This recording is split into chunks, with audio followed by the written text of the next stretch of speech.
The rain was coming down in cold, gray sheets across the parking lot of the community center, the kind of weather that makes your bones ache after 30 years on a factory floor. I was just finishing my shift, wiping the grease from my hands, when I saw them, my daughter, Rachel, and my 2 grandsons, huddled under the narrow eaves of the building. They weren't just waiting for a ride. They were surrounded by 4 mismatched suitcases and a sense of absolute defeat. When Rachel looked up, her eyes were red-rimmed and hollow. "David left. Dad," she whispered, her voice barely audible over the downpour. His mother finally got what she wanted. He filed for divorce this morning and changed the locks. The fury that rose in my chest was hotter than any furnace in the plant. I knew exactly who was behind this. Margaret Chun. To Margaret, the world was a hierarchy, and because Rachel was the daughter of a simple machinist, she was a stain on the Chun family's social fabric. Margaret had spent years whispering in David's ear, mocking Rachel's working-class background, and treating her like a temporary guest in their affluent world. David, a man with a spine made of wet paper, had finally folded under the pressure. He hadn't just ended a marriage. He had discarded his own children to protect his mother's fragile sense of status. Before we get into the moment, I decided to show Rachel the truth I've hidden for 40 years. I'd love to hear from you. Stories of family resilience like Rachel's are universal, and they remind us that the strength of a parent's love knows no borders. Where are you watching from today? Please leave a comment with your city or country. Your stories of overcoming prejudice and standing up for your loved ones are what make this community so special. We are honored to have you with us as we dive into Bill's secret. I loaded their bags into my battered pickup truck, my mind racing. For decades, I had lived in a small 2-bedroom house, wore thrift store flannels, and worked overtime at the mill. I did it because I wanted Rachel to grow up understanding the value of $1 and the dignity of honest Lebanot, the entitlement that comes with inherited luxury. But as I looked at my grandsons shivering in the back seat, I realized the time for lessons in humility was over. It was time for a lesson in power. "We aren't going to my place, Rachel," I said, putting the truck in gear. "We're going to a house you've never seen. It's time you knew who your father really is." The drive took us out of the industrial district and toward the rolling hills of Forest Hill, an enclave of old-growth oaks and sprawling estates that Rachel had only ever seen from the windows of a tour bus. As we pulled up to a set of massive wrought-iron gates, she gripped the door handle, her confusion turning to alarm. "Dad, what are we doing here?" "This is the High-Rent District. We can't just trespass." Without a word, I reached for the visor and pressed a remote. The gates hummed and swung open. I felt her breath catch as we rolled down a long, winding driveway toward a stone manor that looked like it had been standing for a century. I parked the truck next to a fleet of pristine vehicles and led my stunned daughter and grandsons inside. The foyer was filled with the warm glow of mahogany and the subtle scent of beeswax. "This is home, Rachel," I said, catching her before her knees could buckle. I explained the truth I had guarded since before she was born. I wasn't just a factory worker. I was the founder and majority shareholder of the Henderson Foundation, a global investment firm. I had worked the factory floor for 40 years, by choice, not necessity. I wanted to stay connected to the people who actually built the world, and I wanted her to grow up with the grit that only comes from a modest life. "You mean we've been living in that cramped house while you owned this?" she asked, her voice trembling as she looked at a portrait of her mother hanging in the hallway. I nodded, pulling her into a hug. "I wanted you to be a person of substance, Rachel. I wanted you to marry for love, not for a bank account. I thought David was that man, but I see now he's just a shadow of his mother's vanity." I led her to a sun-drenched suite prepared for the boys, complete with everything they had lost when David locked them out. The relief on their faces was the only confirmation I needed that I had made the right choice. But my work was only half finished. Providing a roof for my daughter was the easy part. Dismantling the woman who had crushed her spirit would require the full weight of the Henderson name. I walked into my study and pulled out a leather-bound directory. Margaret Chun believed she was a queen in this town because of her social standing and her seat on various prestigious boards. She didn't realize that the very foundation she shared, the one that gave her the power to look down on working-class people, was funded almost entirely by the man she had just insulted. It was time to show Margaret what a real stain on a reputation looked like. The Henderson Foundation's boardroom was a temple of glass and steel, a place where the city's elite gathered to decide the fate of the less fortunate. Margaret Chun sat at the head of the long oak table, her posture rigid and her pearls gleaming under the recessed lighting. She was in the middle of a dismissive speech about a new community outreach program, her voice dripping with the same condescension she had used to break my daughter's heart. "We must maintain the standards of our grants," she argued. "Focusing on those from unrefined backgrounds only dilutes the prestige of the foundation." The board members nodded, cowed by her social authority, until the heavy oak doors at the back of the room swung open. I didn't enter in a suit. I walked in wearing my work boots and the same faded flannel I had worn to the factory for decades. A ripple of confusion and disgust crossed Margaret's face. "I'm sorry, this is a private meeting for the board of directors," she said, her voice sharp enough to cut glass. "The maintenance entrance is in the rear." I didn't stop until I was standing directly across from her. "If you believe that character should always outweigh a title, please subscribe and join our mission to expose prejudice." I reached into my pocket and tossed my heavy brass founder's coin onto the table. It spun with a ringing sound before settling in front of her. "The maintenance entrance is exactly where I belong, Margaret," I said, my voice low and steady, "because I've spent 40 years maintaining the values that this foundation was built on, values you've spent the last hour spitting on." The room went dead silent as the executive director stood up, his face pale. "Mr. Henderson," he stammered, "we didn't expect you today." Margaret's eyes widened, the realization of who I was finally cracking her composure. I looked at the board members, many of whom had benefited from my quiet philanthropy for years. "I've stayed in the background because I believed this organization could do good, but I will not fund a platform for bigotry."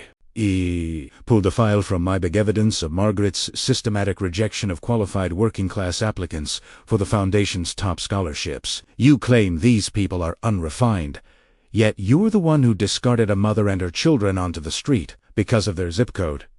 I leaned over the table, looking her directly in the eye. "As of this moment, I am pulling all personal funding from this chapter until the board is purged of those who don't understand the word integrity. Your resignation, Margaret, isn't a request. It's a requirement."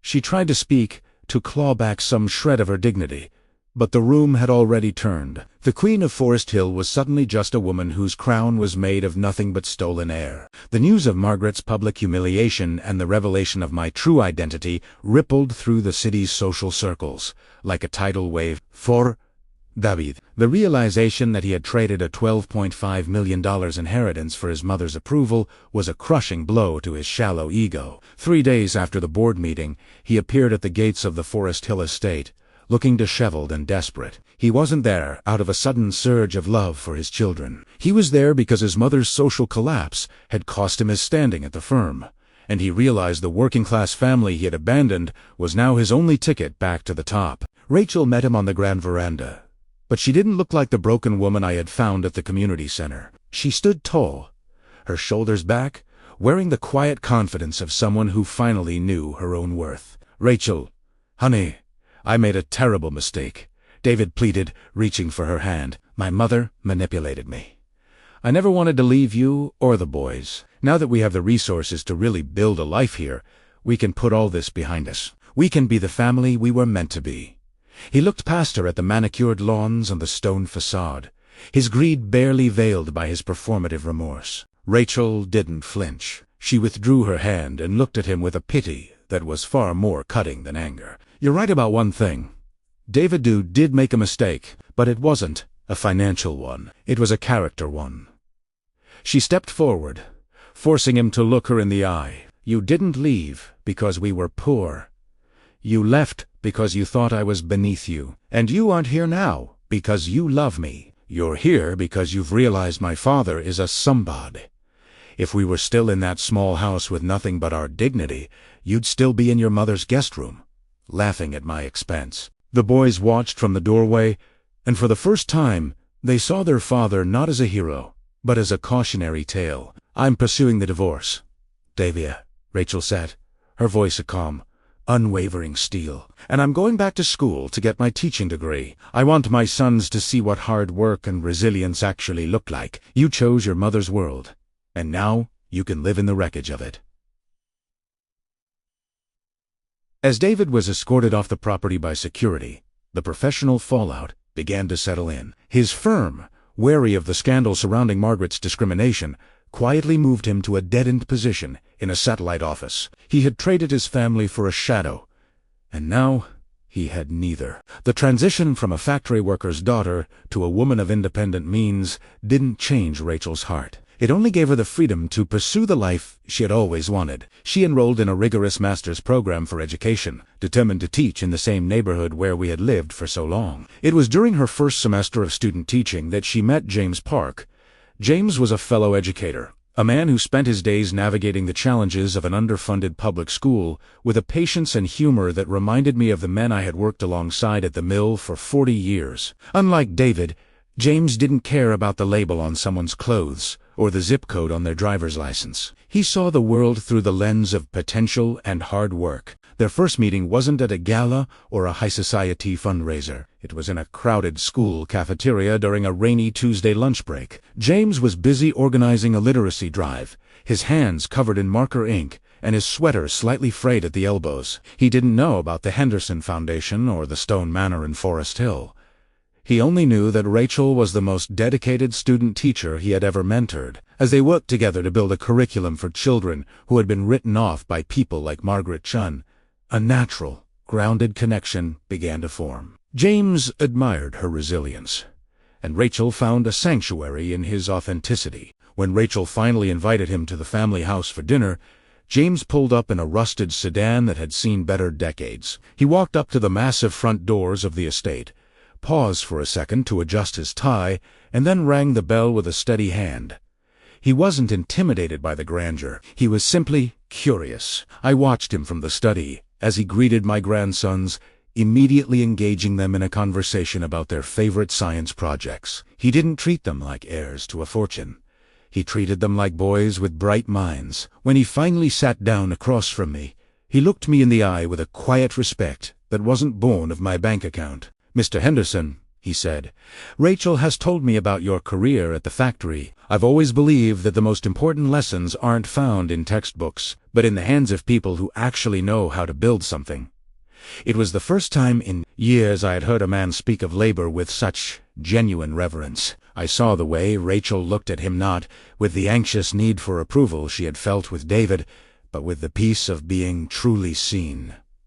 James wasn't looking for a shortcut to wealth. He was a man who understood that true value is built one brick at a time, through character and consistency. For the first time, I knew Rachel had found a partner who was worthy of the values I had spent her whole life trying to instill. The simple backyard ceremony held at the Forest Hill estate was a far cry from the stiff, performative galas Margaret Chun used to frequent. There were no socialites or strategic business partners in attendance. Instead, the lawn was filled with my old friends from the factory, James's fellow teachers, and the families Rachel had served during her student teaching. Under the shade of a massive oak tree, Rachel and James exchanged vows that focused on partnership, service, and the quiet strength of shared values. As I watched James lift my grandsons onto his shoulders to get a better view of the cake, I realized that the hidden life I had led wasn't just a test.